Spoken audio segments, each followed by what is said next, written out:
பழனிமலை ஏன் இந்த உலகில் ஒரு புனிதமான தலம்? முருகப்பெருமானின் வாழ்க்கையில் நடந்த ஒரு முக்கியமான நிகழ்வின் காரணமாகவே இது ஒரு விசேஷமான இடமாக மாறியது.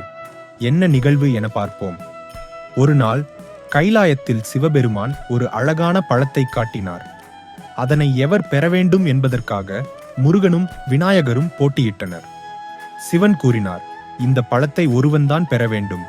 யார் இந்த உலகை முழுவதும் சுற்றி வருகிறாரோ அவருக்கே இந்த பழம் கிடைக்கும் எனக் கூறினார்.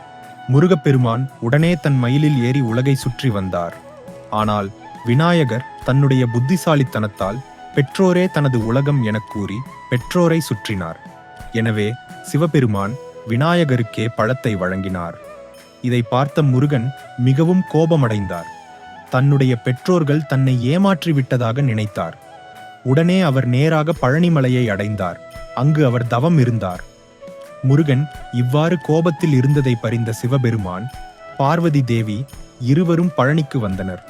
அவர்கள் முருகனிடம், முருகா, நீயே ஞானப்பழம் என்று கூறி அவரை சமாதானப்படுத்தினார்கள். ஆனால் முருகப்பெருமான் அங்கு அவரை நாடி வரும் பக்தர்களுக்கு அருள் புரிவதற்காக பழனி மலையிலே கூடிக்கொண்டார். பழனி முருகனை வழிபட்டால் பாவ நிவாரணம் பெறுவார்கள் என்றும் நம்பிக்கை உள்ளது.